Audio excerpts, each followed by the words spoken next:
রব্বুল আলামিন এই পরওয়ারদিগার আল্লাহ তাআলা আপনার কাছে ফরিয়াদ, দুনিয়ার জীবনে আমরা যেন ভালো থাকতে পারি, আখিরাতের জীবনেও আমাদের যেন কোনো ভয় না থাকে। এই দোয়া আমরা করি কিনা জোরে বলেন, সকলেই করি কিনা? আমরা এই দোয়া প্রতিনিয়ত করি।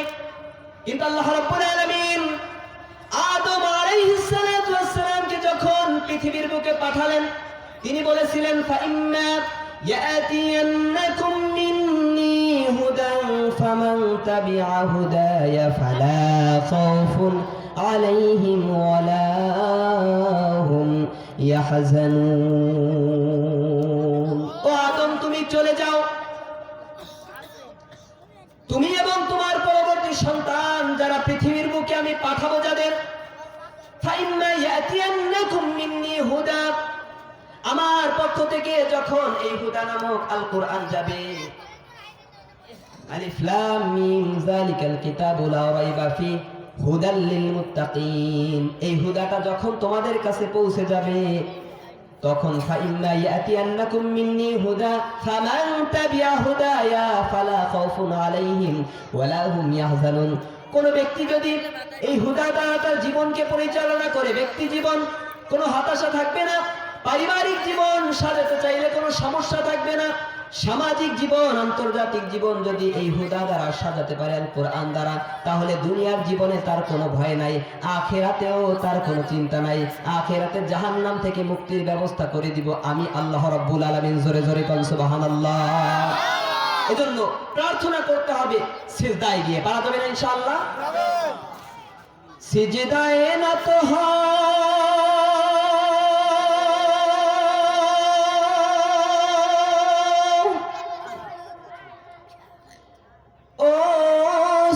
ছাড়ো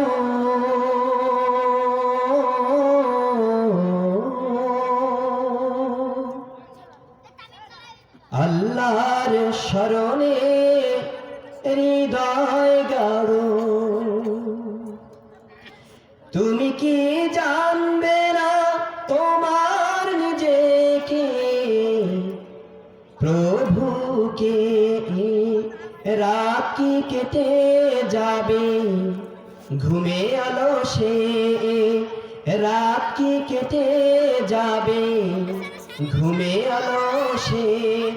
তুমি কি জানবে না তোমার নিজেকে, প্রভুকে রাত কি কেটে যাবে, ঘুমে আলসে। আমরা ঘুম আর অলসতার মধ্যে আমাদের রাতকে কাটিয়ে দিতে চাই না। সিজদায় গিয়ে রবের কাছে চাইবো, তিনি দিবেন, বলেন ইনশাআল্লাহ। আমার ভাইরা, এই যে সিচুয়েশন, যে পরিস্থিতি চলছে, সিরাতুল মুস্তাকিম, এই দৃঢ়পদ অবস্থান করার শপথ যারা নিয়েছে, তাদের জন্য একটা মারমুখী একটা পরিস্থিতির মধ্য দিয়ে আমরা আমাদের জীবন যাপন করছি, ঠিক কিনা?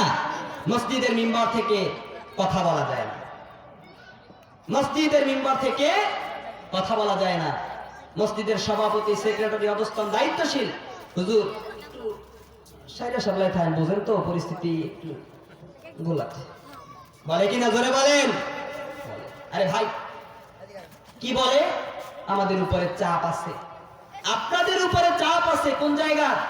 সর্বোচ্চ এই কোণা অথবা ঊর্ধ্বতনের, কিন্তু আমাদের উপরে চাপ হচ্ছে আরশে আজিমের। জোরে বলেন কথা ঠিক কিনা?